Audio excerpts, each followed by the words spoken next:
اعوذ باللہ من الشیطان الرجیم، بسم اللہ الرحمن الرحیم۔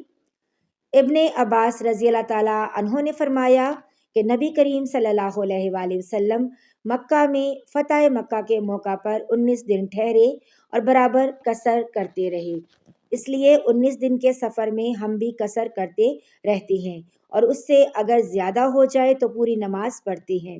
صحیح بخاری حدیث نمبر 1080۔ یحییٰ بن ابی اسحاق نے بیان کیا کہ ہم مکہ کے ارادے سے مدینہ سے نکلے تو برابر نبی کریم صلی اللہ علیہ وآلہ وسلم 2 رکعت پڑھتے رہے یہاں تک کہ ہم مدینہ واپس آئے۔ میں نے پوچھا کہ آپ کا مکہ میں کچھ دن قیام بھی رہا تھا تو اس کا جواب انس رضی اللہ تعالیٰ عنہ نے یہ دیا کہ 10 دن تک ہم وہاں ٹھہرے رہے تھے۔ صحیح بخاری حدیث نمبر 1081۔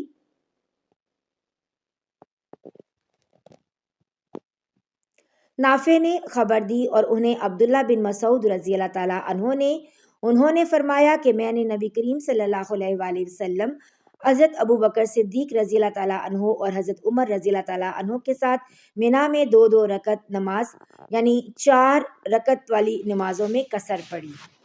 عثمان رضی اللہ تعالیٰ عنہ کے ساتھ بھی ان کے دور خلافت کے شروع میں 2 ہی رکعت پڑھی تھیں، لیکن بعد میں آپ رضی اللہ تعالیٰ عنہ نے پوری پڑھی تھیں۔ صحیح بخاری حدیث نمبر 1082۔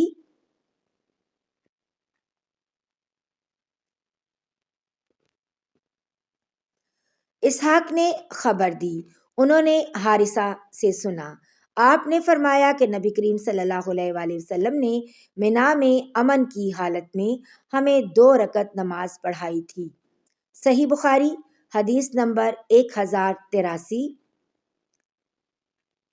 عبد الواحد بن زیاد نے بیان کیا، ان سے اعمش نے انہوں نے ابراہیم سے کہا کہ میں نے عبد الرحمن بن یزید سے سنا، وہ کہتے تھے کہ ہمیں عثمان بن عفان رضی اللہ تعالیٰ عنہ نے مینا میں 4 رکعت نماز پڑھائی تھی، لیکن جب اس کا ذکر عبداللہ بن مسعود رضی اللہ تعالیٰ عنہ سے کیا گیا تو انہوں نے کہا کہ انا للہ و انا الیہ راجعون۔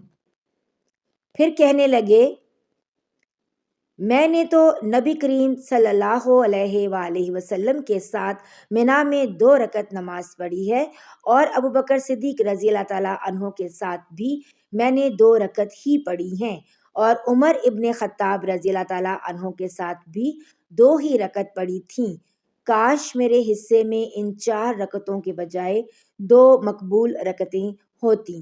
صحیح بخاری حدیث نمبر 1084۔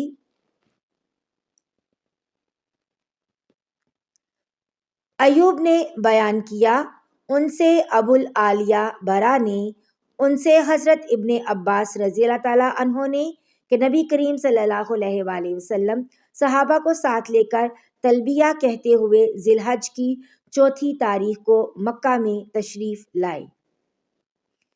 پھر آپ صلی اللہ علیہ وآلہ وسلم نے فرمایا کہ جن کے پاس ہدی نہیں ہے وہ بجائے حج کے عمرہ کی نیت کر لیں اور عمرہ سے فارغ ہو کر حلال ہو جائیں، پھر حج کا احرام باندھیں۔ اس حدیث کی مطابقت عطا نے جابر سے کی ہے۔ صحیح بخاری حدیث نمبر 1085۔